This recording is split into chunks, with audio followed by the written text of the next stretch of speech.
Hello friend, this is Alpana Singh and welcome to learn with Alpana. तो चलिए friends, देखिए आज हम आप सभी लोगों के लिए होम साइंस एमए 4 सेमेस्टर का जो पार्ट है ह्यूमन डेवलपमेंट यानी कि बाल विकास, इसके थर्ड पेपर को लेकर के आए हैं, जिसका नाम है साइंटिफिक राइटिंग, जिसे हिंदी में बोला जाता है वैज्ञानिक लेख। आज हम लोग थर्ड पेपर के चैप्टर थर्ड, ठीक है। देखिए हम लोगों ने फर्स्ट एंड सेकंड चैप्टर अपने कंप्लीट कर लिए हैं एमसीक्यू टाइप के। जो देखिए थंबनेल था उस पे मैंने चैप्टर का नाम नहीं दिया था, ठीक है। बट उस चैप्टर को हम आप लोगों के साथ साथ क्या ये कहिए कि जो हमने यूट्यूब पर वीडियो अपलोड किए हुए हैं, ठीक है, उसके थंबनेल को हम चेंज कर देंगे, उस पे चैप्टर का नाम भी डाल देंगे ताकि आप लोगों को पढ़ने में आसानी हो सके, ठीक है। तो देखिए हमने क्लास में भी चैप्टर के नाम नहीं बताए थे, बट अब जो यानी कि अब से जो भी हमारी क्लासेस चलेंगी, ठीक है, वो चैप्टर वाइज चलेंगे और चैप्टर का नाम भी हम आप लोगों को लिख दिया करेंगे थंबनेल पर, ताकि आप लोगों को ढूंढने में आसानी हो सके, ठीक है। तो देखिए पहला चैप्टर जो था वो आप लोगों का वैज्ञानिक लेखन का अर्थ, उद्देश्य एवं प्रकार के बारे में था, ठीक है, जिसके हम लोग क्लास में डिस्कस किए थे। लगभग 20-21 क्वेश्चंस थे, ठीक है। तो वो आपके वैज्ञानिक लेखन का अर्थ, उद्देश्य एवं प्रकार थे। सेकंड चैप्टर जो था वो आपका आर्टिकल लेखन या फिर जिसे शोध पत्रिका शैली कहा जाता है, ठीक है। इसके वैज्ञानिक शोध पत्र लेखन के बारे में हमने पढ़ा था। और थर्ड चैप्टर जो है उसका नाम है आप लोगों का प्रोजेक्ट प्रतिवेदन लेखन, ठीक है। प्रोजेक्ट प्रतिवेदन लेखन यानी कि राइटिंग द प्रोजेक्ट रिपोर्ट, ये आप लोगों का थर्ड चैप्टर है। तो आज हम इसके आप लोगों का एमसीक्यू टाइप क्वेश्चंस कराएंगे और लास्ट में आप लोगों को कुछ इंपॉर्टेंट्स यानी कि टॉपिक है, ठीक है, तो उसके बारे में हम आप लोगों को थ्योरी भी बताएंगे, ठीक है। थ्योरी भी बता देंगे तो आप लोगों को समझने में आसानी होगी, और जो भी उस थ्योरी से यानी कि उस रिलेटेड थ्योरी से आप लोगों के जो थर्ड पेपर के क्वेश्चंस बनेंगे, ठीक है, तो आप लोगों को वो आसानी से समझ में आ जाएगा, ठीक है, और समझना काफ़ी ज़रूरी भी है। तो चलिए अभी तक सबसे पहले तो जिन लोगों ने चैनल को लाइक एंड सब्सक्राइब नहीं किया है वे लोग कर लीजिए। चैनल है आपका लर्न विथ अल्पना, और अपने सभी दोस्तों को, आप सभी लोग अपने व्हाट्सएप, फेसबुक, इंस्टा और टेलीग्राम के जरिए शेयर करिए ताकि आप सभी लोगों को हेल्प मिल सके, ठीक है। और साथ ही साथ बेल आइकन को भी प्रेस कर लीजिएगा ताकि हमारी आने वाली वीडियो का नोटिफिकेशन सबसे पहले आप सबको मिल पाए, ठीक है। तो चलिए सबसे पहले हम लोग मोस्ट इंपॉर्टेंट अपने एमसीक्यू टाइप क्वेश्चंस की ओर चलेंगे और देखेंगे हमारा सबसे पहला क्वेश्चंस क्या है, ठीक है। तो देखिए हमारा सबसे पहला क्वेश्चन है कि शोधकर्ता अपने प्रोजेक्ट का प्रतिवेदन लिखना कब प्रारंभ करता है, यानी कि जो आपके शोधकर्ता होते हैं, ठीक है, वो अपने प्रोजेक्ट का प्रतिवेदन लिखना कब प्रारंभ करता है। पहला ऑप्शन है आपका जब उसके उद्देश्य स्पष्ट हो, सेकंड ऑप्शन है जब उसके उद्देश्य स्पष्ट ना हो, और थर्ड ऑप्शन है दोनों, और फोर्थ आपका कोई नहीं। तो देखिए जो फ्रेंड्स शोधकर्ता होता है वो अपने प्रोजेक्ट का प्रतिवेदन जो होता है वो कब लिखना प्रारंभ करता है। तो देखिए जो शोधकर्ता होता है वो अपने प्रोजेक्ट का प्रतिवेदन तब लिखता है जब उसके उद्देश्य जो होते हैं वो स्पष्ट हो जाते हैं, ठीक है। तो इस प्रकार आपका जो फर्स्ट ऑप्शन रहेगा वो बिल्कुल करेक्ट हो जाएगा। चलिए अगले क्वेश्चन की ओर चलेंगे और देखेंगे अगला क्वेश्चन आपका क्या कहता है। अगला क्वेश्चन है प्रोजेक्ट प्रतिवेदन लेखन हेतु किसकी आवश्यकता होती है, ठीक है। देखिए चैप्टर वाइज इसलिए हमने करा रही हूँ, यानी कि हम लोग यूट्यूब पर अपने जो क्लास है वो चैप्टर वाइज इसलिए करा रहे हैं ताकि आप लोगों को जो क्वेश्चन है वो ढूंढना ना पड़े, ठीक है। जितने भी चैप्टर आप लोगों को एक बार आप लोग वीडियो देखें तो आप लोगों को उस टॉपिक से रिलेटेड सारे क्वेश्चन मिल जाए, ठीक है, इसलिए मैं चैप्टर वाइज कंप्लीट करा रही हूँ। तो अब देखिए जो सेकंड क्वेश्चन है आप लोगों का कि प्रोजेक्ट प्रतिवेदन लेखन हेतु किसकी आवश्यकता होती है। पहला ऑप्शन है आपका आत्मनियंत्रण की, सेकंड ऑप्शन है आत्मानुशासन की, थर्ड ऑप्शन है दोनों, और फोर्थ ऑप्शन है कोई नहीं। तो देखिए जो क्वेश्चन पूछा गया है आपसे सेकंड की प्रोजेक्ट प्रतिवेदन लेखन हेतु किसकी आवश्यकता होती है, तो यहाँ पर आत्मनियंत्रण की और अनुशासन इन दोनों की ही आवश्यकता होती है आपके प्रोजेक्ट प्रतिवेदन लिखने की, ठीक है। तो यहाँ पर जो राइट ऑप्शन होगा ऑप्शन नंबर थर्ड आपका बिल्कुल करेक्ट हो जाएगा, यानी कि दोनों क्या क्या हो जाएगा, आत्मनियंत्रण की और आत्मानुशासन की, ठीक है। देखिए जब भी आप प्रोजेक्ट लिखना स्टार्ट करते हैं, ठीक है, तो आपको एक डिसिप्लिन में रहना चाहिए, ठीक है, और आत्मनियंत्रण यानी कि खुद पर नियंत्रण करके आप जो प्रतिवेदन लिख रहे हैं उस पर लिखिए, टॉपिक कहीं अलग से ना आ जाए, ठीक है। जो टॉपिक आप लिए हैं उसी से रिलेटेड आपके प्रोजेक्ट में लेखन होना चाहिए, ठीक है, प्रतिवेदन में, ठीक है। तो इस प्रकार से आत्मनियंत्रण पर अपने यानी कि आवश्यकता होती है, ठीक है, आपको, और अनुशासन की भी आवश्यकता होती है। तो इसलिए यहाँ पर जो राइट ऑप्शन बनेगा ऑप्शन नंबर थर्ड ही बिल्कुल करेक्ट हो जाएगा। चलिए अगले क्वेश्चन की ओर चलेंगे और देखेंगे अगला क्वेश्चन हमारा क्या कहता है क्वेश्चन है, सभी व्यक्तियों के कार्य करने का तरीका होता है। अब आपको देखिए बहुत ही इजी क्वेश्चन इस चैप्टर से लिए हुए हैं, ठीक है, और कुछ आपके थोड़ा सा लास्ट में शायद कुछ टफ भी क्वेश्चन हो, ठीक है, बट देखिए सारे के सारे आपके सिलेबस पर आधारित है और चैप्टर वाइज हम चल रहे हैं, ठीक है।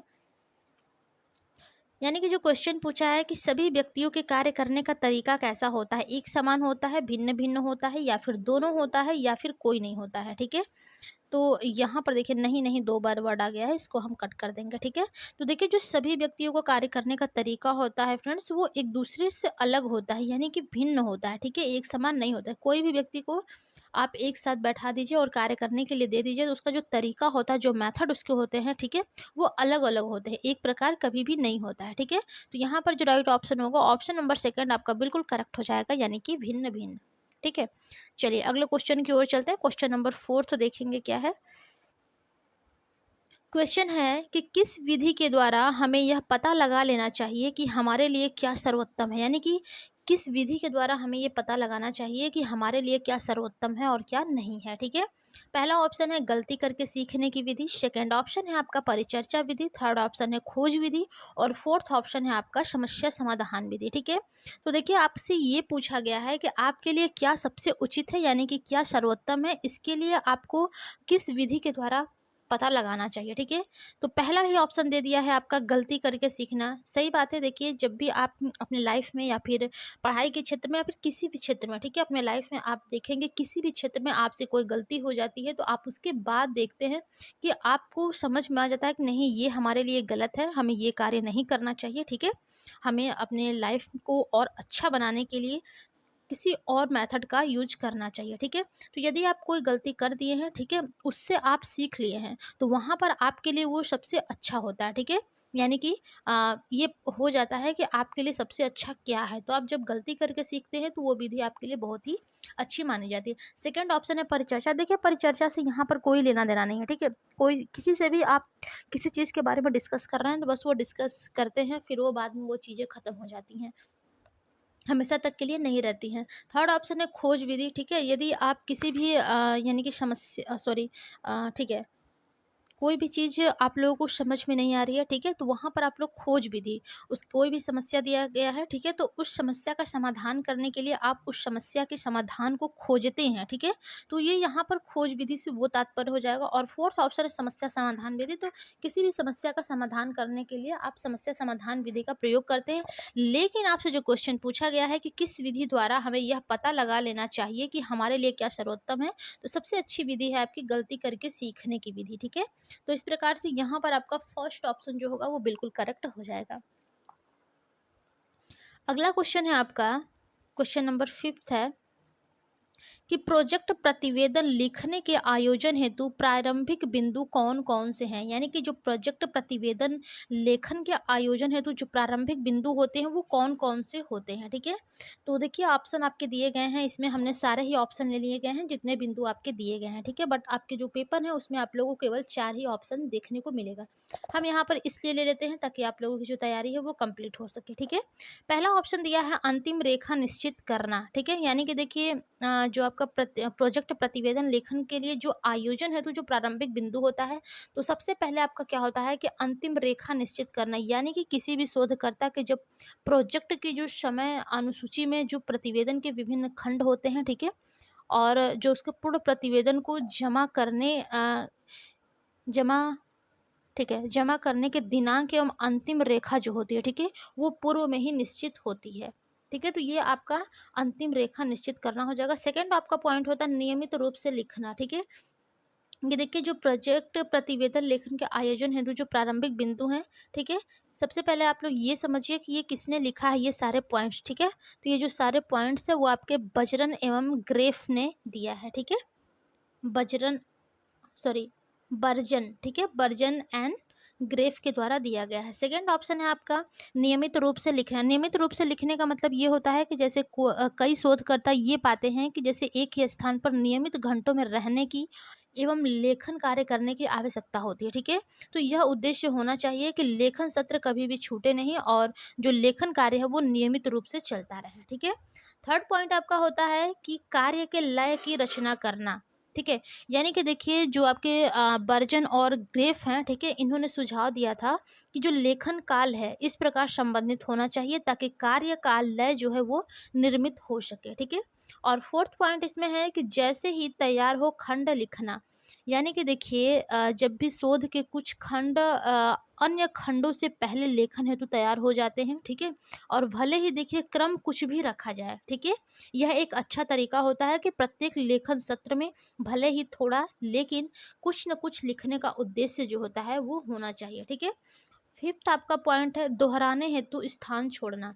देखिए जब भी आप किसी भी प्रोजेक्ट का प्रतिवेदन लिख रहे होते हैं, ठीक है, तो जो शोधकर्ता होता है उसको कभी कभी दोहराने और पुनः लिखने की आवश्यकता होती है, ठीक है। तो इस प्रकार से आप ये बोल सकते हैं कि जो प्रत्येक आपका पेज होता है उस पर केवल एक पैराग्राफ लिखना चाहिए, ठीक है।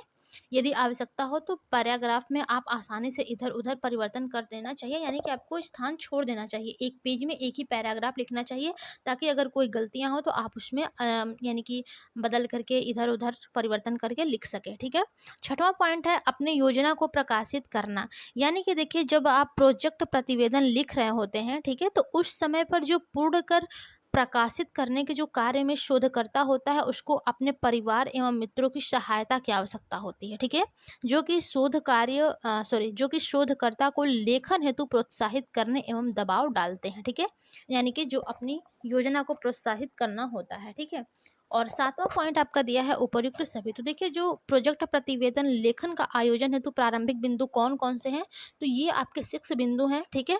बर्जन एवं ग्रेफ के अनुसार ये है, ठीक है। मैंने राइटर का नाम इसमें तो लिखा नहीं बट मैं बोल रही हूँ, आप लोगों को नोट करना है तो नोट कर लीजिए ये किसके द्वारा दिया गया है, आपके बर्जन एवं ग्रेफ के अनुसार, ठीक है। तो यहाँ पर जो राइट ऑप्शन होगा फ्रेंड्स, ऑप्शन नंबर आपका 7, ठीक है। यहाँ पर आप लोगों को जैसे कि जब पेपर होगा, ठीक है, तो उसमें आप लोगों को 4 ही ऑप्शन देगा, ठीक है, बट मैंने सारे के सारे ऑप्शन लिए हैं, तो यहाँ पर जो राइट ऑप्शन होगा ऑप्शन नंबर आपका 7 बिल्कुल करेक्ट हो जाएगा।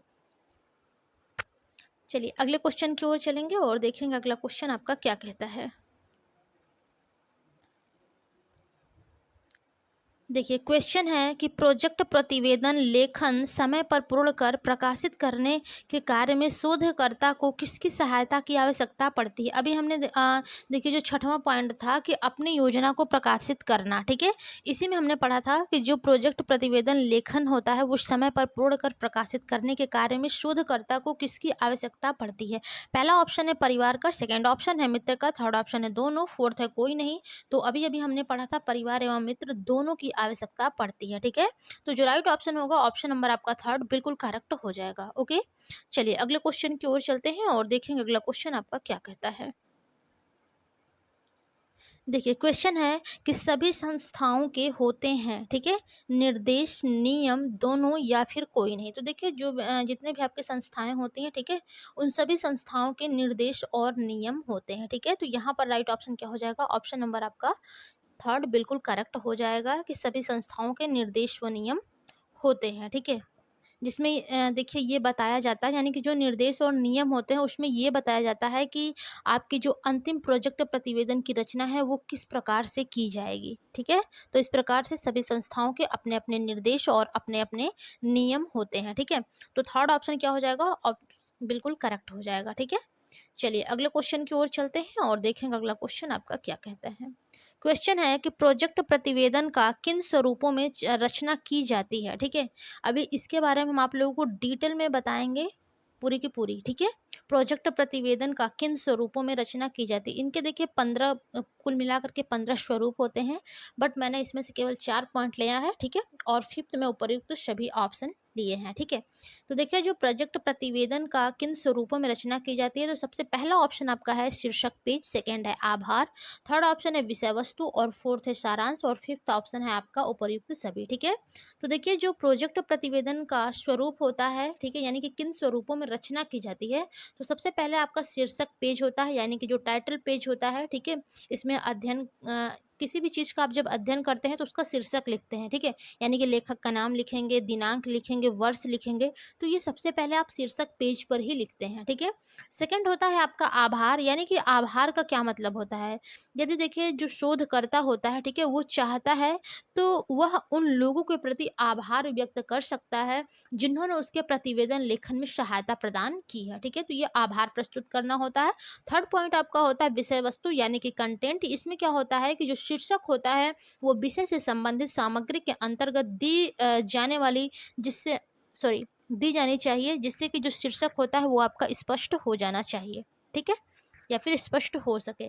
फोर्थ आपका सारांश, यानी कि देखिए जब प्रोजेक्ट प्रतिवेदन में जो अधिकांश स्थितियों में आप देखेंगे तो सारांश क्या होता है वो बहुत ही आवश्यक होता है, ठीक है? तो ये देखिए एक कठिन कार्य होता है कि अपने शोध के बारे में आप थोड़े से शब्दों में ये कहा जाए कि यह शोध किन उद्देश्यों के लिए किया गया है या फिर किस विधि का उपयोग किया गया और किस निष्कर्ष पर पहुंचे, ठीक है? तो ये देखिए प्रोजेक्ट प्रतिवेदन के जो स्वरूप है इसमें से 4 पॉइंट हमने लिए हुए हैं, ठीक है? बाकी के भी आप लोगों के 11 पॉइंट है वो हम बाद में आप लोगों को थ्योरी में समझाएंगे, ठीक है?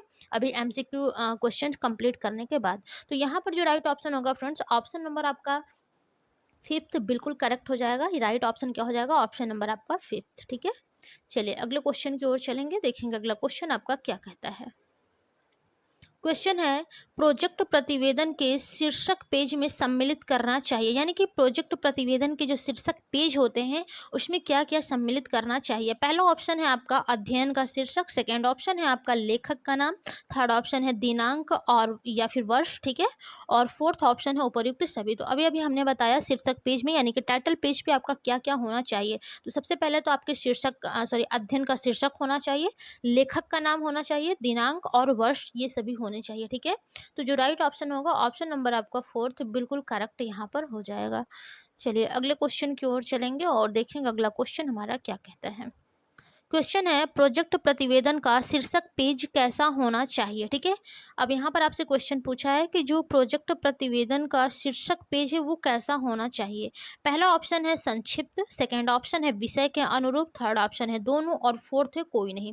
तो देखिए जो प्रोजेक्ट प्रतिवेदन का शीर्षक पेज होता है सबसे पहले तो वो संक्षिप्त होना चाहिए और आपके विषय के अनुरूप होना चाहिए। ये नहीं कि विषय आपका कुछ और है और शीर्षक आप कुछ और लिख दिए हैं, ठीक है? और बहुत ज़्यादा आप लोगों को लॉन्ग नहीं लिखना है, ठीक है? उसको संक्षिप्त यानी कि लघु रूप में लिखना है। तो देखिए जो प्रोजेक्ट प्रतिवेदन का शीर्षक पेज होता है फ्रेंड्स वो आपका संक्षिप्त और विषय के अनुरूप होना चाहिए, ठीक है? तो इस प्रकार से जो आपका राइट ऑप्शन होगा ऑप्शन नंबर आपका थर्ड बिल्कुल करेक्ट हो जाएगा। ओके चलिए अगले क्वेश्चन की ओर चलेंगे और देखेंगे अगला क्वेश्चन क्या होता है, ठीक है?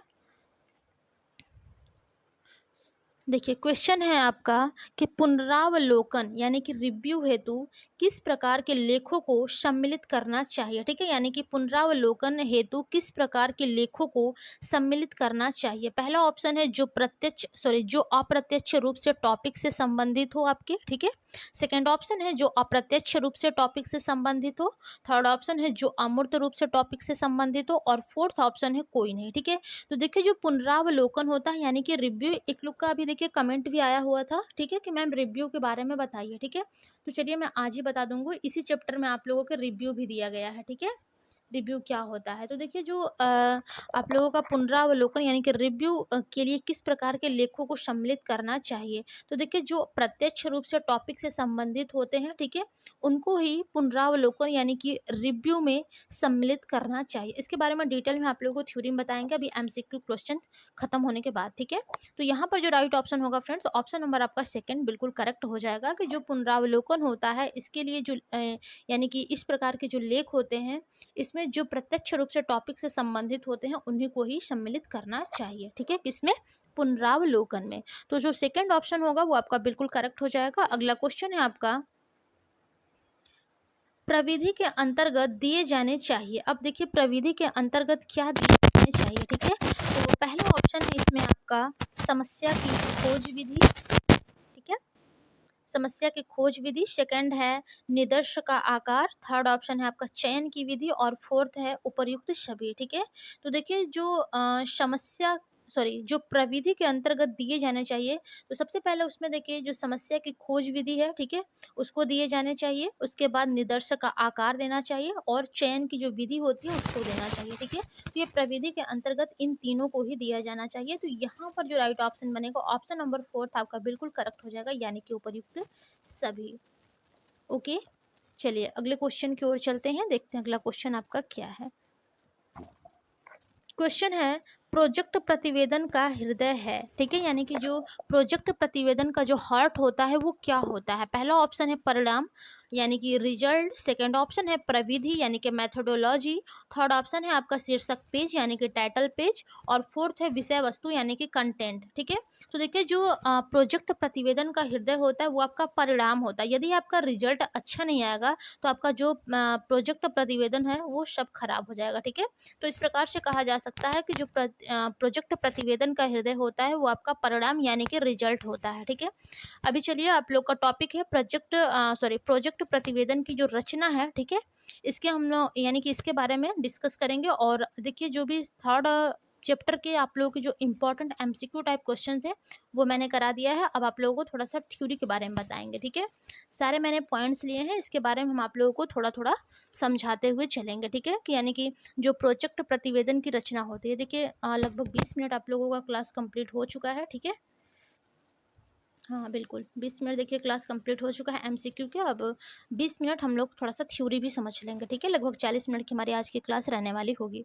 तो सबसे पहले देखिए जो प्रोजेक्ट प्रतिवेदन की रचना होती है, ठीक है? इसमें देखिए हमने आपको बताया कि सभी संस्थाओं के निर्देश व नियम होते हैं, जिसमें आपको ये बताया जाता है कि जो अंतिम प्रोजेक्ट प्रतिवेदन की रचना होती है वो किस प्रकार से की जाएगी, ठीक है?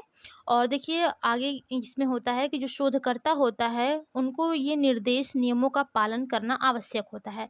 यानी कि जो शोधकर्ता फॉर एग्जांपल आप लोग लघु शोध बना रहे हैं, ठीक है? तो आपको जो भी इसमें निर्देश दिए होंगे, नियम दिए होंगे, ठीक है? लघु शोध में यानी कि प्रोजेक्ट बनाने के लिए, ठीक है? तो इसमें आप लोगों को सभी नियमों और निर्देशों का पालन करना आवश्यक होगा। यदि किसी भी कारण से आप यानी कि जो भी निर्देश और नियम नहीं दिए गए होंगे यदि आपके शोध में, ठीक है? तो सामान्यतः आप इन सभी जो स्वरूप हम आप लोगों को बताएँगे, इसके अनुसार आप लोग अपने शोध जो है, ठीक है? वो कंप्लीट करेंगे। तो सबसे पहले आप लोगों को जानना है कि प्रोजेक्ट प्रतिवेदन की रचना कैसे की जाती है। सबसे पहला आपका पॉइंट होता है इसमें शीर्षक पेज, ठीक है? यानी कि टाइटल पेज। इसमें देखिए हमने अभी-अभी आपको बताया कि इसमें आप लोगों का अध्ययन का शीर्षक होता है, ठीक है? यानी कि जिसके बारे में आप लोग अध्ययन कर रहे हैं वो आपका शीर्षक का नाम होना चाहिए, ठीक है? और लेखक का नाम यहाँ पर होना चाहिए शीर्षक पेज में। उसी के साथ-साथ दिनांक, वर्ष भी यहाँ पर सम्मिलित करना चाहिए, ठीक है? सेकंड पॉइंट होता है आभार, अभी-अभी हमने आपको बताया था, ठीक है? आभार क्या होता है कि जैसे जो भी आप लोगों के यानी कि आप लोगों को जब भी शोध करता है यानी कि जो शोध करना होता है, जो रिसर्च करना होता है, यदि प्रोजेक्ट प्रतिवेदन के समय आप लोगों का कोई हेल्प किया है, ठीक है? तो आप उसका आभार व्यक्त कर सकते हैं इस सेकंड टॉपिक में, ठीक है? आभार व्यक्त वाले में। थर्ड ऑप्शन होता है विषय वस्तु। विषय वस्तु में क्या होता है कि जो शीर्षक के विषय से संबंधित जो भी सामग्री होती है वो इसके अंतर्गत दी जानी चाहिए, यानी कि विषय वस्तु के अंतर्गत विषय से संबंधित जो भी जानकारी है उसको देना चाहिए, जिससे कि जो आपका शीर्षक है, ठीक है? जो आपका शीर्षक है वो क्या हो सके, स्पष्ट हो सके, ठीक है? फोर्थ पॉइंट आपका होता है सारांश यानी कि एब्स्ट्रैक्ट, ठीक है? जो सारांश होता है, देखिए सारांश का क्या मतलब होता है, देखिए जब भी आप प्रोजेक्ट प्रतिवेदन लिखते हैं, ठीक है? उसमें अधिकांश स्थितियों में देखिए सारांश आवश्यक होता है, ठीक है? देखिए यह एक कठिन कार्य होता है कि अपने शोध के बारे में थोड़े से शब्दों में यह कहा जाए कि यह शोध किन उद्देश्यों के लिए किया गया है, ठीक है? या फिर किस विधि का उपयोग किया गया है या फिर किस निष्कर्ष पर पहुँचे, ठीक है? लेकिन यहाँ पर आप लोगों को देना होता है जिससे कि आपका जो शीर्षक है वो यानी कि अच्छे से कंप्लीट हो जाए, ठीक है? सारांश में कि आप कहना क्या चाहते हैं या फिर आप अपने लघु शोध में, अपने रिसर्च में, ठीक है, प्रोजेक्ट में क्या लिखे हुए हैं, ठीक है? तो स्टार्टिंग से ऐसे ही आपके सारांश में लिखना चाहिए, ठीक है? फिफ्थ पॉइंट आपका होता है अध्ययन के ध्येय एवं उद्देश्य, ठीक है? देखिए जो अध्ययन के ध्येय एवं उद्देश्य होते हैं इसमें क्या होता है, इसमें देखिए ये होता है कि जो शोधकर्ता के उद्देश्य होते हैं उसका संक्षिप्त विवरण दिया जाता है, ठीक है? यानी कि शोधकर्ता आप यानी कि आप रिसर्च कर रहे हैं तो आप शोधकर्ता हैं, ठीक है? तो वहाँ पर आप जो भी उद्देश्य है आपका, ठीक है? यानी कि शोधकर्ता यानी कि आपके जो उद्देश्य हैं आप इसमें संक्षिप्त उसका विवरण देंगे, किस पॉइंट में? अध्ययन के ध्येय एवं उद्देश्य में, ठीक है? इससे देखिए जो शोध समस्या है वो कुछ वाक्यों में व्याख्या की जानी चाहिए, ठीक है? यानी कि जो आपकी शोध की समस्या है वो कुछ वाक्यों में आप व्याख्या करेंगे उसका, और साथ ही ध्येय या फिर उद्देश्य, ठीक है? ध्येय को ही उद्देश्य बोला जाता है, ठीक है? एवं जो उपकल्पना होती है उसका उल्लेख आपको करना चाहिए, ठीक है? और इसी संदर्भ में देखिए यदि कभी आवश्यक हो जाए तो अध्ययन की किसी भी पृष्ठभूमि की जानकारी दी जा सकती है, ठीक है? और यहाँ पर देखिए अब आपके जो अध्ययन होते हैं इसकी सीमितता पर आपको ध्यान देना चाहिए, ठीक है? तो 5वां पॉइंट आई होप आप लोगों को समझ में आ गया होगा कि जो भी शोधकर्ता का उद्देश्य होते हैं वो उसका संक्षिप्त विवरण आपको अध्ययन के उद्देश्य एवं ध्येय एवं उद्देश्य में देना होता है, ठीक है? 6 पॉइंट है आपका साहित्य का पुनरावलोकन यानी कि रिव्यू। यहाँ पर देखिए थोड़ा-सा मीनिंग गलत हो गया है, ठीक है? रिव्यू ऑफ द लिटरेचर, ठीक है? यानी कि साहित्य का पुनरावलोकन। देखिए रिव्यू इसमें क्या होता है कि जो सभी प्रोजेक्ट प्रतिवेदन होते हैं, ठीक है? उसमें यह आवश्यक नहीं होता है कि आप पूर्व शोध अध्ययनों का यानी कि जो पूर्व के शोध अध्ययन है उनका पुनरावलोकन करें, ठीक है? यानी कि पुनरावलोकन किया जाए, किंतु देखिए जो कई प्रतिवेदन हैं, ठीक है? उसमें यह दिया जाता है कि जो शोधकर्ता है वो इन पूर्व शोध अध्ययनों के साहित्य से प्राप्त जो पृष्ठभूमि है उसकी जानकारी का उपयोग प्रतिवेदन में दिए गए तर्कपूर्ण निष्कर्ष को सिद्ध करने के लिए करता है, ठीक है? यानी कि देखिए जो शोधकर्ता है फ्रेंड्स वो जो भी उसके पूर्व शोध अध्ययन के साहित्य हैं, ठीक है? उससे प्राप्त जो उसकी पृष्ठभूमि है, ठीक है? बैकग्राउंड जो उसका है, उसकी जानकारी का उपयोग प्रतिवेदन में दिए गए जो तर्कपूर्ण निष्कर्ष होता है उसको सिद्ध करने के लिए वो करता है, ठीक है?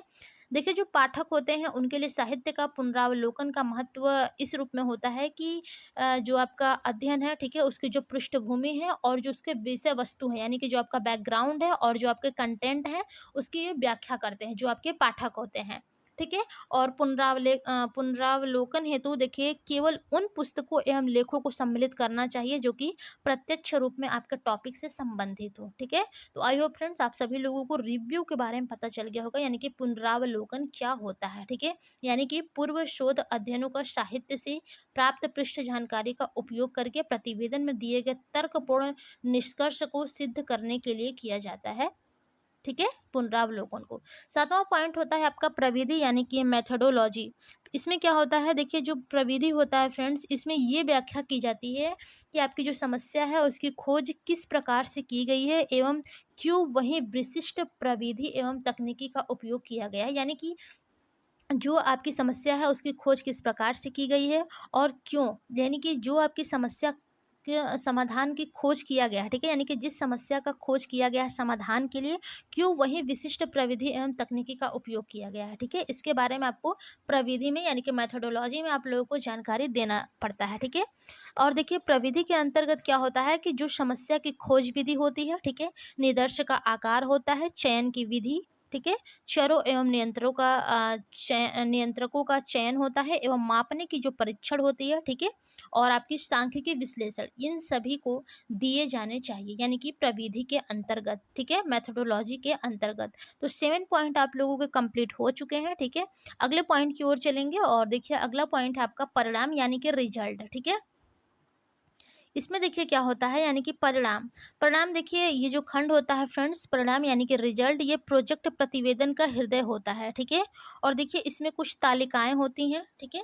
तालिकाएं होती हैं, चित्र होते हैं और पाठ्य के आपके अंश होते हैं जो कि प्रोजेक्ट की प्रकृति पर ही निर्भर रहते हैं, ठीक है? और देखिए जो परिणाम होते हैं वो किस रूप में प्रस्तुत किया गया है ये सबसे महत्वपूर्ण होता है इसमें, ठीक है? रिजल्ट में।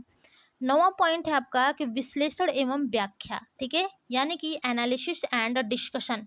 इसमें क्या होता है देखिए यानी कि जो विश्लेषण है और जो व्याख्या है, ठीक है? ये चर्चा करने से पूर्व का परिणाम है, ठीक है? आप किसी भी सब्जेक्ट पर यानी कि किसी भी समस्या पर यदि आप चर्चा कर रहे हैं, ठीक है? तो उसके चर्चा करने से पूर्व के ही परिणाम है कि किस प्रकार विषय के वर्तमान ज्ञान पर प्रभाव डाल रहे हैं, ठीक है? यानी कि आप कोई भी शोध यानी कि शोध का लिखे हैं, ठीक है, शोध कार्य जो भी आप लिखे हुए हैं, ठीक है, लघु कार्य, शोध कार्य जो भी आप लिखे हैं, तो ये जो आप लिखे हैं प्रोजेक्ट प्रतिवेदन, ठीक है, उस पर आपके जो वर्तमान ज्ञान यानी कि जो भी आपको प्रेजेंट नॉलेज मिल रही है उस पर आपका किस प्रकार से प्रभाव पड़ेगा, ठीक है, वो आपको इसमें विश्लेषण और व्याख्या में आप लोगों को लिखना है कि किस प्रकार से वो आपको वर्तमान ज्ञान पर प्रभाव डाल रहे हैं, ठीक है। देखिए, ये सबसे अधिक उत्तम होता है कि जो इस खंड यानी कि जो विश्लेषण एवं व्याख्या है, ठीक है, इसमें आपकी समस्या के पुनर्कथन से प्रारंभ करना चाहिए, ठीक है। और अगर यदि देखिए जो शोध का उद्देश्य है वो किसी भी उपकल्पना का परीक्षण करना है, तो इस खंड में यह दर्शाना चाहिए कि जो तथ्यों के आधार हैं उस पर उपकल्पना स्वीकृत हुई है या फिर नहीं हुई है, ठीक है। अगला पॉइंट है आपका संक्षेपिका एवं निष्कर्ष, ठीक है, यानी कि समरी एंड कंक्लूजन, ठीक है। संक्षेपिका एवं निष्कर्ष, इसमें क्या होता है, देखिए जो प्रतिवेदन होता है फ्रेंड्स, उसका मुख्य निष्कर्ष जो कि खंड 8 यानी कि खंड 8 यानी कि जो आपका परिणाम में दिया गया है, ठीक है, उसमें उल्लेख किया गया है कि उसे इस खंड में संक्षिप्त एवं सरल रूप में संक्षेपिका के रूप में लिखना चाहिए, ठीक है। यानी कि जो आपका परिणाम है वो आपको संक्षेपिका एवं निष्कर्ष में, ठीक है, संक्षेप रूप में लिखना चाहिए, यानी कि संक्षिप्त एवं सरल रूप में लिखना चाहिए, ठीक है। अगला पॉइंट है आपका संदर्भ सूची। देखिए संदर्भ सूची क्या होता है, ठीक है, लिस्ट ऑफ रेफरेंस, ठीक है। इसमें क्या होता है कि देखिए जो भी है, ठीक है, उसके बारे में या फिर मतों में अगर भिन्नता पाई जा रही है, ठीक है, किसी भी चीज़ के बारे में यदि उसके बारे में मतों में यानी कि कुछ लोगों का मत अलग अलग है, ठीक है, तो सभी का मत जो अलग अलग है, तो अगर उसमें भिन्नता पाई जा रही है तो उसकी क्या पूर्ण संदर्भ सूची है, ठीक है, या केवल संदर्भों की सूची है या फिर दोनों ही दिए जाने चाहिए। वैसे अधिकांश लोगों का यह मत होता है कि जो प्रोजेक्ट प्रतिवेदन होता है उनमें केवल उन पुस्तकों एवं लेखों को जिनका संदर्भ प्रतिवेदन में दिया गया हो, ठीक है, तो ये आपका संदर्भ सूची के अंतर्गत होता है। अगला पॉइंट है आपका देखिए परिशिष्ट, ठीक है। परिशिष्ट में क्या होता है, देखिए जो परिशिष्ट होता है फ्रेंड्स, ये देखिए जो भी आपके उपयोग की गई शोध यंत्र होते हैं, ठीक है, कापियाँ जो भी होती हैं जैसे कि आपका प्रश्नावली हो गया, साक्षात्कार हो गया, अनुसूची हो गया, ठीक है, इन सभी को परिशिष्ट में आपके सम्मिलित किया जाता है, ठीक है। और उस स्थिति में जबकि उसे अन्य कहीं सम्मिलित नहीं किया गया हो, अगर कहीं और सम्मिलित किया गया है तो आप परिशिष्ट में सम्मिलित नहीं करेंगे। अगर कहीं और आपको सम्मिलित नहीं किया गया है आपके प्रश्नावली को, साक्षात्कार को, अनुसूची को, तो आप लोग परिशिष्ट में सम्मिलित करेंगे, ठीक है।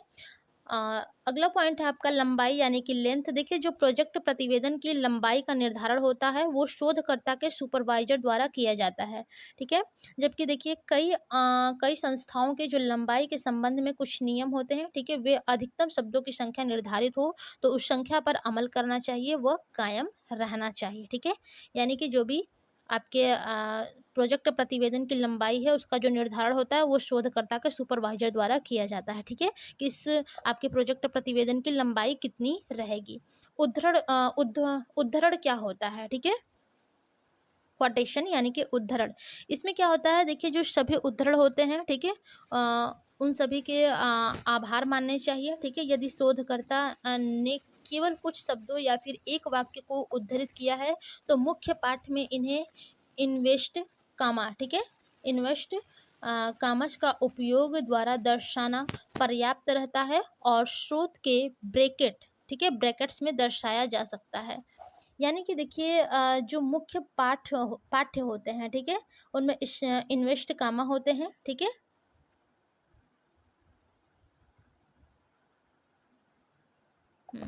चलिए, उद्धरण का मतलब समझ गए होंगे आप सभी लोग, ठीक है। और अधिकतम सॉरी यानी कि देखिए जो भी आपके स्रोत हैं, ठीक है, इसमें जो आपके उद्धरण हैं, कोई भी आपके स्रोत हैं तो आप उसको ब्रैकेट्स में लिखेंगे या फिर आप उसको इन्वर्टेड कामा में लिखेंगे, ठीक है। और लास्ट में आपका होता है प्रस्तुतिकरण। प्रस्तुतिकरण में देखिए जब आपका जो प्रोजेक्ट रिपोर्ट है, ठीक है, अगर आप उसको टाइप कराना जो भी होता है वो ऐच्छिक होता है, ठीक है।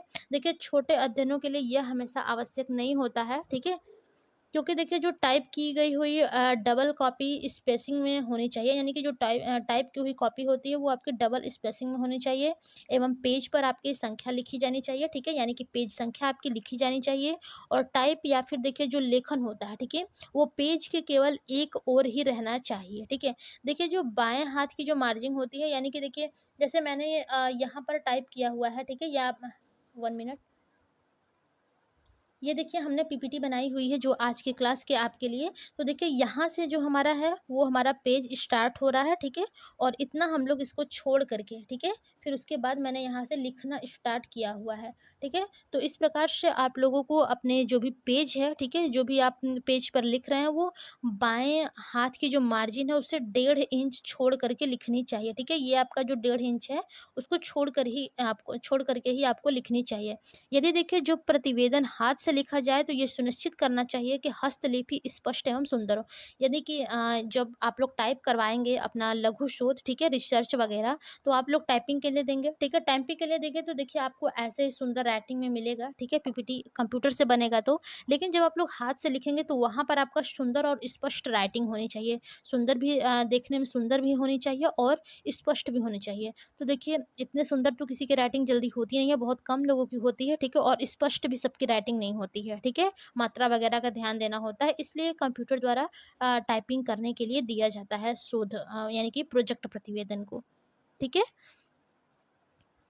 चलिए तो यहाँ पर प्रस्तुतिकरण में आप लोग क्या समझे? कि जो भी आपका प्रोजेक्ट फ़ाइल है या फिर जो प्रोजेक्ट रिपोर्ट है, ठीक है? वो यदि आप टाइप करवा रहे हैं तो इस प्रकार से आपको 1.5 इंच का बाएँ की तरफ से मार्जिन छोड़ कर के टाइप करवाना चाहिए। यदि हाथ से आप लोग लिख रहे हैं, ठीक है? हस्तलिखित है, तो सुंदर राइटिंग होनी चाहिए और स्पष्ट होना चाहिए, ठीक है? और भी जैसे देखिए कि जो प्रोजेक्ट प्रतिवेदन होता है, किसी भी आप कुशल टाइपिस्ट से टाइपिंग करवाया है, ठीक है? तो आपको ये ध्यान रखना चाहिए, आपको ये सब अपने प्रस्तुतिकरण में लिखना है, ठीक है? आपको ये ध्यान रखना चाहिए कि यह उसकी ज़िम्मेदारी नहीं है कि वो स्पेलिंग, विराम चिन्ह, जो भी आपके शीर्षक हैं, व्याकरण है, ठीक है?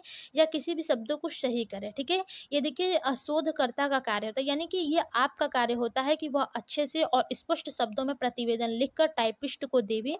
वह इस बात को अच्छी तरह अ, यानी कि अच्छी तरह से समझा देवें कि किस प्रकार से आपको टाइप करना है, ठीक है? और देखिए टाइप होने के बाद भी यदि जो आपका प्रूफ रीडिंग होता है, ठीक है? उसके द्वारा उसका निरीक्षण कर लेवें, यदि कॉपी में कोई अंतिम रूप देने के बाद उसमें कोई परिवर्तन करने के अतिरिक्त भुगतान करना पड़ता है, ठीक है? तो इसी संबंध में आपको सावधानी रखनी चाहिए, इस सब के बीच में, ठीक है? तो प्रस्तुतिकरण में यही सब आपको लिखना है। तो देखिए जो स्वरूप होते हैं आपके रिपोर्ट के बारे में, यानी कि प्रोजेक्ट रिपोर्ट के बारे में, ठीक है? तो ये सब आपके 15 पॉइंट हमने आपको बताया था, ठीक है?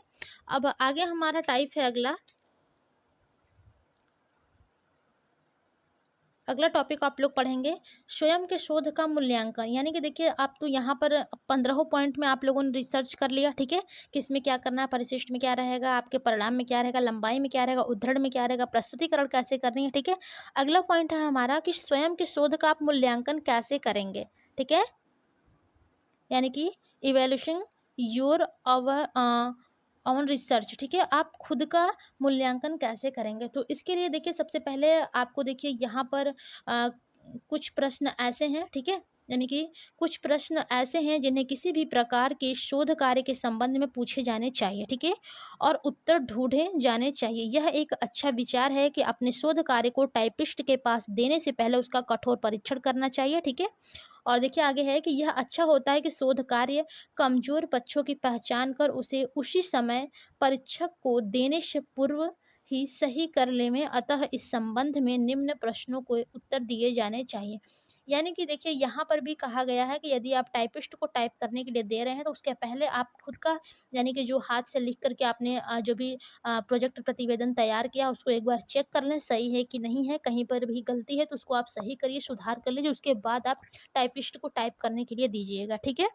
क्योंकि ज़रूरी नहीं होता है कि जो कंप्यूटर ऑपरेटर हो वो आप लोगों को सही-सही ही टाइपिस्ट करे, इसलिए थोड़ा-सा ध्यान देना चाहिए। तो यहाँ पर आपको स्वयं का मूल्यांकन करने के लिए क्या-क्या करना चाहिए? तो देखिए कुछ प्रश्न आपको अपने आप से पूछना चाहिए, ठीक है? और उसका यानी कि उत्तर जो है आंसर वो भी आपको देना चाहिए। सबसे पहले आपको क्वेश्चन करना चाहिए कि क्या उसका अर्थ स्पष्ट है? यानी कि जो आपने लिखा है क्या उसका स्पष्ट अर्थ है, क्या उसमें कोई अस्पष्ट है, ठीक है? क्या जो आपका पैराग्राफ है वो अस्पष्ट है, ठीक है? यानी कि जो आप लोगों ने टॉपिक लिया है उसका अर्थ स्पष्ट है कि नहीं? यदि आप लोग पैराग्राफ लिखे हैं तो वो आपका पैराग्राफ स्पष्ट है या फिर स्पष्ट है, तो इस प्रकार से आप क्वेश्चन पूछ सकते हैं, ठीक है? सेकंड क्वेश्चन आप पूछ सकते हैं कि क्या प्रतिवेदन अच्छी तरह से लिखा गया, यानी कि जो आपका प्रतिवेदन लिखा गया है वो अच्छी तरह से है कि नहीं, ठीक है? यानी कि उसके काल यानी कि टेंस, व्याकरण, स्पेलिंग, विराम चिन्ह आदि का निरीक्षण करना चाहिए, ठीक है? इन सभी का आप निरीक्षण करिए। थर्ड पॉइंट होता है कि क्या संदर्भ ठीक तरीके से लिखा गया है, ठीक है? यानी कि जो आप संदर्भ लिखे हैं वो क्या सही से लिखा गया है या नहीं? या और अगला इसी में एक क्वेश्चन और आपसे पूछा गया है कि क्या कोई संदर्भ छूट तो नहीं गया है? यदि छूट गया है, ठीक है, तो आप लोग पहले ही टाइपिस्ट को टाइपिंग करवाने के पहले ही आप दीजिए और उसको सही करके उसके बाद ही आप लोग टाइपिस्ट को दीजिएगा टाइप कराने के लिए, ठीक है? ये देखिए आप लोगों के लिए लागू हो रहा है, क्योंकि देखिए थर्ड पेपर में आप सबको यही सब पढ़ने हैं, क्योंकि आप लोगों को लघु शोध बनाना है, आगे आप लोग रिसर्च करेंगे, ठीक है? पीएचडी वगैरह जिन लोग को करना है वो बहुत अच्छे तरीके से आप लोग समझिए इस चीज़ को, ठीक है?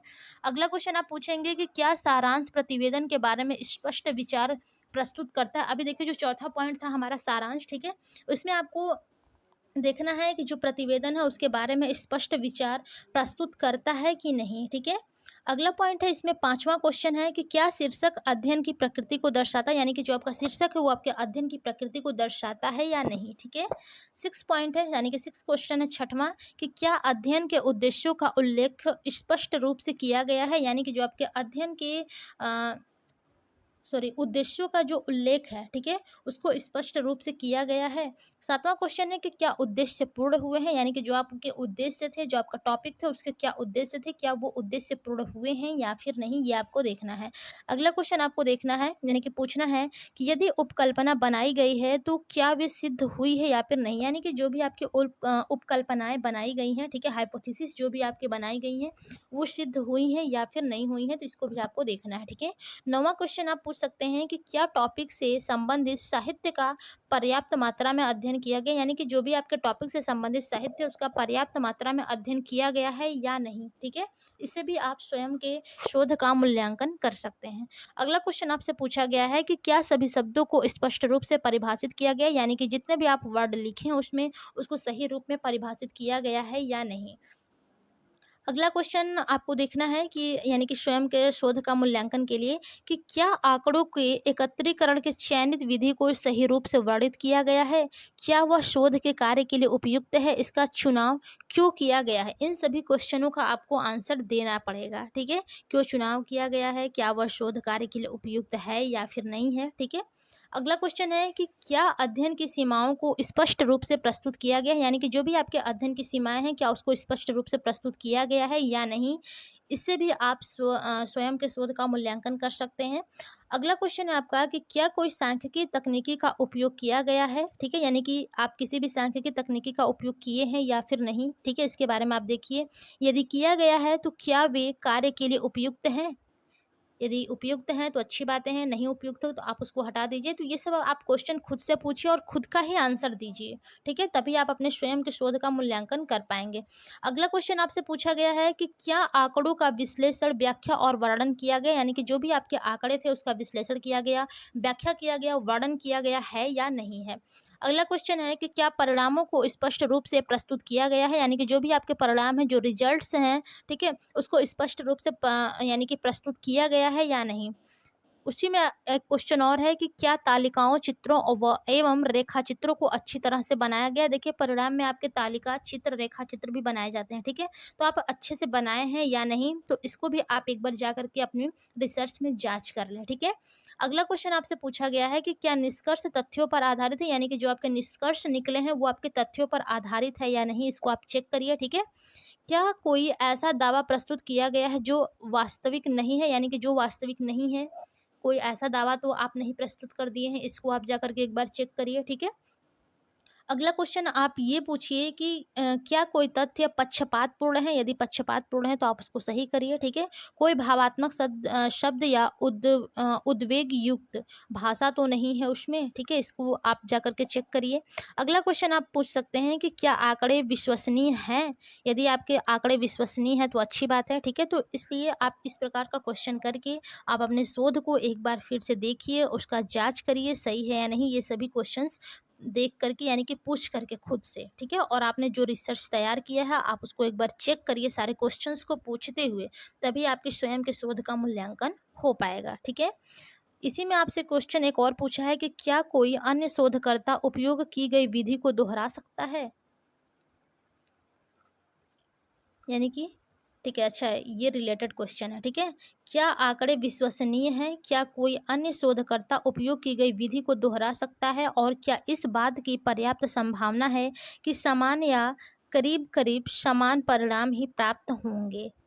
ठीक है? यानी कि कोई आप ही का तो टॉपिक नहीं ले लिया है, उस वही चीज़ दोहरा करके के तो नहीं लिख दिया गया है, ठीक है?